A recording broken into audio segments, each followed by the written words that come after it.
intellectual prowess and your incredible energy to bear on the realization of our institution's policies and programs. Commissioner for Youth and Sport, Dele Ologun, appealed to the youth to avail themselves to the various opportunities provided for them by the Akeredolu administration.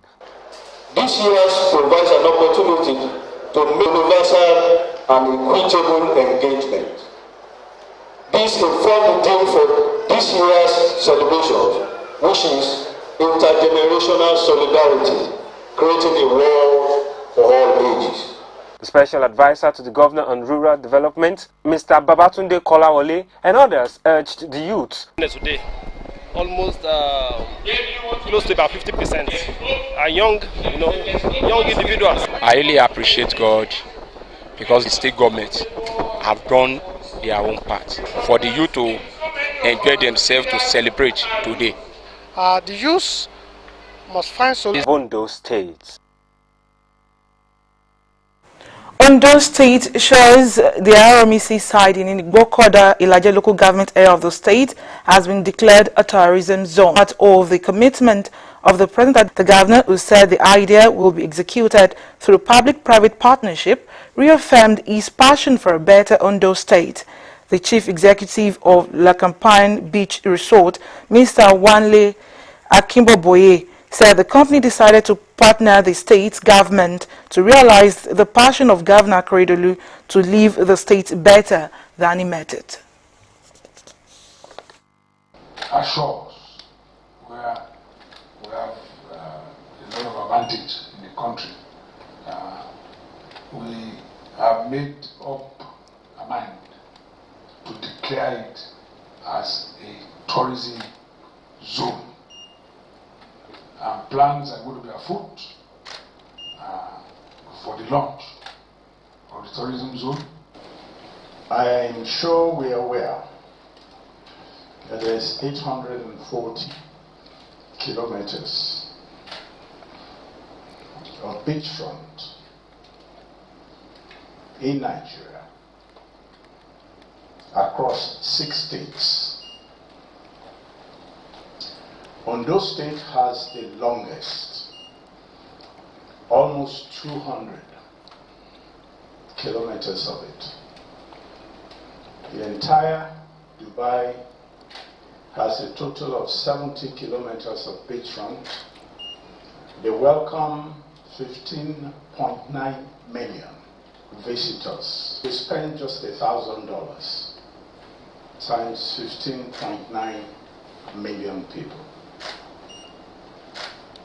That is what Mr. Governor wants to bring to the state, to replicate, to bring the entire world and investors to that unbelievable attraction with palm trees. And that was the chief executive of Lakampine Beach Resort, Mr. Wanle Akimboboye. Stakeholders in Ondo State environmental sector have been awakened to providing urgent solutions to the menace of plastic pollution in Ondo State through a summit organized by the State Environmental Protection Agency, OSEPA. The 2022 summit, which has as its theme combating the menace of plastic pollution, was held in Akure, the Ondo State capital. Joy Pius reports that Governor Oloruntomi Akeredolu was represented by the Secretary to the State Government, Oladu Nyodu, at the event. Globally, Nigeria, the most populous black nation, is ranked 9th among countries with the highest contributions to plastic pollution, accumulating an estimated 2.5 tons of plastic waste annually. The need to keep the environment safe necessitated the reawakening of Ondo State Environmental Protection Agency, OSEPA, in January this year. Swinging into action, the agency put together this summit to combat the menace of plastic pollution. The Special Advisor to Governor Akeredolu on Environment, Mr. Oyeniyi Oseni, lauded the initiative of the governor at providing safe and sustainable environment for the people. He described the summit as a key to availing stakeholders a robust engagement to solving the menace of plastic pollution in the state. However, in order to meet the urgency in demand of providing a safer and sustainable environment to the people of Ondo State, we decided to focus on the following thematic areas. Number one, plastic and industrial pollution, climate change advocacy, resource conservation, noise pollution and air quality monitoring, irrigation control from mining operations across the state. Governor Oluwarotimi Akeredolu, represented by the Secretary to the State Government, Mrs. Oladuni Odu, assured of government's commitment to providing safe environment for the people, calling for attitudinal change from residents. We need to give a human face to environmental issues, as well as empower people to become active agents of sustainable development in Ondo State is highly challenging. In their goodwill messages, Commissioner for Environment, Mr. Sunday Akinwalire, and other stakeholders pledged to collaborate with the agency to achieve its mandates. For their passion and unwavering commitment to safe, healthy, and productive Ondo State environment, it is a pledge that we in the environment sector are going to deliver by a special grace of God, as Mr. Governor has mandated us and has captured in the state's within agenda. Delivering a paper on plastic waste pollution and management, Professor Ayo Olajuigbe emphasized the importance of plastic recycling in ending the menace. We try to say here that either the industrial process or the waste coming from there, all of them, they are detrimental to our health. This is what we are explaining here. To carry out its functions effectively, the agency at the event launched its website www.osepa.ondostate.ng. Joy Pius, OSRC News. We'll bring you more stories on OSRC News at 7 after this break.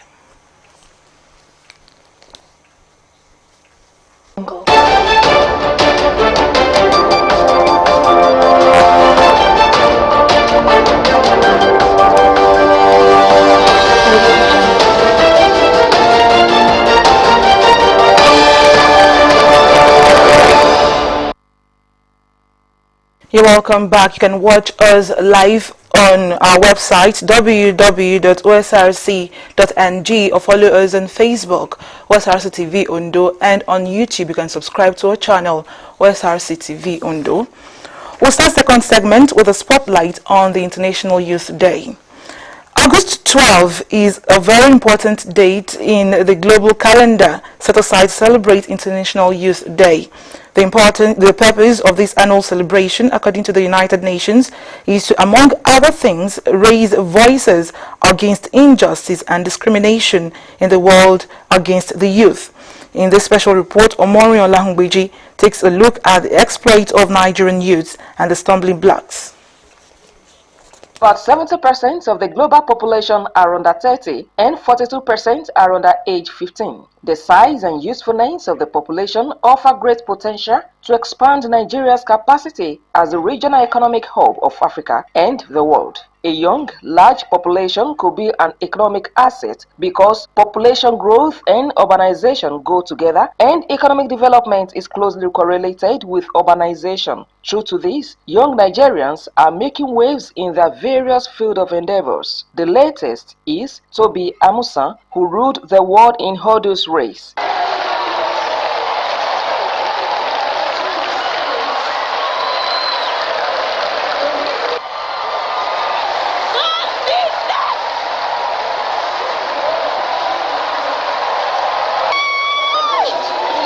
A professional in the engineering industry, who is also an elder statesman, Mr. Adewumi said, going by numerous achievements of Nigerian youths across the world, he is confident that the youths can make things work in an enabling environment. The youths are full with enthusiasm, with vigor, with knowledge better than my own. The knowledge is with the youth, and they can twist it, they can do everything. Go and look at the last Commonwealth now. Do you see any elderly man winning any trophy, any gold? Not at all. it is you youth that are winning it. Some of the youth, however, faulted the leadership style in Nigeria as discouraging to the younger generation. The youth has been marginalized. When you see, check it, in football, throughout the number of people that went to the Commonwealth program game now, sport now, to get gold for Nigeria, are they not the youth? They are the youth. Go to debates, they are the youth. The entertainment industry, they are the youth. Academic industry, they are the youth. The army, they are the youth. Mention it. But when it comes to leadership, he said it's not time for the youth. To be in, to partake more in politics, the whole need to create space for them. And this is a kind of a collaboration and solidarity among all generations. Going by this year's theme, intergenerational solidarity, creating a world for all ages, the youth said, it is high time people of all ages, young and old, join forces to build a better world for all. In Nigeria, the youth are coming on board. It's no more business as usual anymore. If you look going by the last PVC registration, it shows that 71% of the current voters are youth within the age of 18 to 30. In 2019, it was 51%, now it's 71%. It shows that the youth are now waking up to their responsibility in determining their future. So it's a wake-up call. It's also a good one. They therefore agreed to collaborate to foster successful and equitable intergenerational relations and partnerships for better tomorrow. Omoriola Hungbiji, Osrc News. The Nigeria Labour Congress in Ondo State has threatened to seal off the Akure branch office of the Federal Mortgage Bank of Nigeria over its failure to disburse funds to its members under the Home Renovation Fund scheme. The union decried the non-payment of the loan by the bank under the Home Renovation Fund in the last 16 months, despite the deduction of 2% of workers' salary.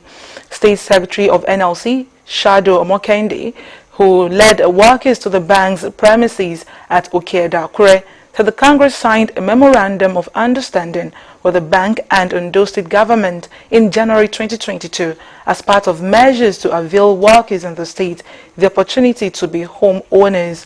Omokende noted that the bank, in an undertaking signed during the visit, committed to continue the disbursement of funds to workers under the Home Renovation Fund by the end of August, and failure to do so, the NLC will implement its plan to lock up the branch.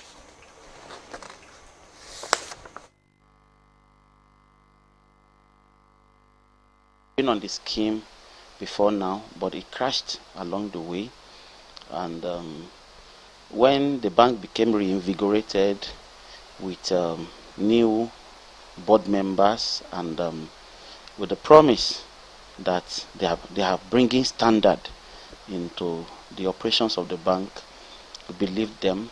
We signed the undertaking in the office of the head of service on the 21st of January 2020, and we began to contribute 2% of our salary into the scheme. And there are many products. We have the outright mortgage, where they build workers who has the length of time by service now can buy their buildings, and the repayment span between from 10, 15, 20, 30 years. And then there is what we call the Home Renovation Fund, and that is NHF. Under these arrangements, workers who has the capacity here means their net pay, going by our financial regulation, can still afford the deduction of the sum, and the max for the Home Renovation Fund is 1 million naira. And we keyed into it in a nutshell, and up till March 2021 there were disbursements, but since March 2021 they stopped disbursing to Ondo State. We made several entities to them. We wrote severally to them. Our last letter was on the 20th of June 2022, and there was no response from the national headquarters. The NLC Secretary assured workers that the union's leadership will bring the benefit of the Home Renovation Fund to workers. Rivers State's Governor Nyesom Wike has denied filing a suit against the People's Democratic Party (PDP), its presidential candidate Atiku Abubakar, and Sokoto State's Governor Aminu Tambuwal. At the commissioning of House of Assembly quarters in Port Harcourt, Wike said it remains focused on delivering the dividends of democracy to the people of Rivers State. He accused the group of Atiku Abubakar of being behind the news that he has dragged the PDP candidate to court. Legal documents filed at the Federal High Court in Abuja had surfaced late on Thursday, showing Wike as a plaintiff in a case against PDP, Atiku Tambuwal, and the Independent National Electoral Commission, INEC. Let me say, and to let Nigerians know, that people have called me throughout this morning, all kinds of things, that I went to court against Atiku Abubakar. I want to say categorically, if I had reason to go to court, I would go to court. But I didn't go to court. I just have to say it for Nigerians to know. I have kept quiet.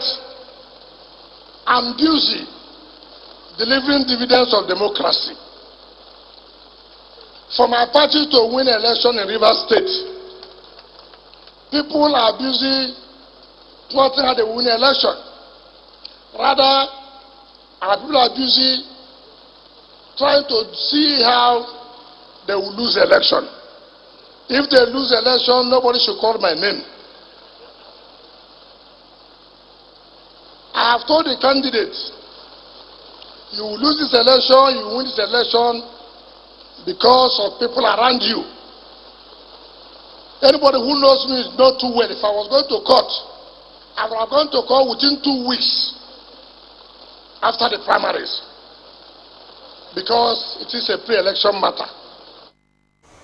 Meanwhile, the Publicity Secretary of the All Progressives Congress (APC) in Rivers State, Chris Feinborn, has dumped the party for the People's Democratic Party (PDP). The pictures of Mr. Feinborn standing in a group photograph with Governor Wike and others surfaced on social media on Thursday evening. Others in the picture are the PDP governorship candidate in Rivers State, similarly Fubara, and the pioneer chairman of the APC, Davis Okoya Ibiamu, who had since joined the PDP. Mr. Chris Feinborn confirmed this morning that he joined the PDP to support the PDP governorship candidate, who is a kinsman from Opobo. A core member currently serving in Ogbomosho, Oyo State, Adituberu Adetoyeshe, has been sentenced to 2 years imprisonment over internet fraud-related offences by Justice Ibrahim Yusuf of the Kwara State High Court, sitting in Ilorin. The court found 28-year-old Adituberu guilty of the 2 counts charge of crime preferred against him, cybercrime preferred against him by the Ilorin Zonal Command of the Economic and Financial Crimes Commission, EFCC. Adituberu pleaded guilty to the 2 charges when he was brought before the court. Consequently, Justice Yusuf, while sentencing Adituberu, ordered the forfeiture of a 3-bedroom flat acquired with the proceeds of the illegal activities, a Lexus car, different brands of phones, and a laptop, which are instruments of the crime, as well as a sum of about 1 million naira in his bank account to the federal government. A senior advocate of Nigeria, Femi Falana, has condemned what he described as brutal torture being inflicted on a lawyer, Inibehe Effiong. Mr. Effiong last month was sentenced to 1 month imprisonment for contempt of court by the Chief Judge of Akwa Ibom State, Justice Ekaite Obot. In a statement, Mr. Falana said Mr. Effiong's fundamental human rights had been truncated. He vowed to prosecute the officials who inflicted torture on Mr. Effiong. A section of the National Assembly was engulfed in fire on Thursday. According to a statement by spokesperson of the Parliament building, Agada Emmanuel, the fire was triggered by an electrical fault. The statement said the fire was put out with assistance of staff on duty who broke into the affected office and effectively deployed station fire extinguishers on the floor before the arrival of the fire service officers. The National Assembly management in the state commended the prompt action by the first responders in helping to contain the outbreak. NGF has responded to the Attorney General of the Federation and Minister of Justice, Abubakar Malami, over the controversy trailing the payment of consultancy fees amounting to $418 million from the Paris Club refund. Spokesperson of the NGF, Abdulrazak Bello Bakindo, questioned why the AGF was so concerned about private claims to state funds. In 2021, the governors had obtained an order from a federal high court in Abuja restraining the federal government from deducting the money from state account for the purpose of paying the disputed debt. Mr. Malami claimed the governors had no basis for disputing the payment. In his response, Bello Bakindo said the Attorney General should be more concerned about how the government can fund university education and not funnel money into private sectors. Some officials at Katsina State Governor's Office are now in police custody for the theft of an unspecified amount of money at the Governor's Office on Sunday night. It was gathered that the stolen money is to the tune of 31 million naira, although Governor Aminu Masari's Director General on New Media, Al-Amin Issa, said he did not know the amount. Issa told journalists that those suspected to be involved have been arrested by the police and that investigation has already commenced into the matter. Issa has further revealed that the image of a man who stole the money was captured by the closed-circuit camera installed at the governor's office. And into the foreign scene. The German Defense Ministry says it has suspended most of its operations in Mali after the local military-led government denied flyover rights to a UN peacekeeping mission. Our ministry spokesman said at a regular press conference that the Malian government has once again refused to give flyover rights to flight plans today for the rotation of personnel on the ground. In response, Germany had decided to suspend until further notice the operations of its reconnaissance forces and helicopter transport flights. The German government's move comes as Mali's junta turned away from France and towards Russia in its fight against jihadism. The long-running insurgency has claimed thousands of lives and forced hundreds of thousands from their homes. And to end the Osrc news at 7, Ondo government has restated its commitment to youth empowerment as World Celebrated International Youth Day. Governor Akeredolu at the event in Accra, the state capital, urged youths to avail themselves of the empowerment opportunities provided by his administration. The Ondo government has also called for collaborative efforts across the board towards addressing plastic pollution at the summit in Accra. Artificial participants in the protection of the environment pledged to do their best while soliciting resident support. And we also told the River State Governor Nyesom Wike has denied filing a suit against PDP and its presidential aspirant Atiku Abubakar. And from the foreign scene, Germany has suspended its operations in Mali over diplomatic obstruction. And that's it on the news tonight. Thanks for watching. Good evening.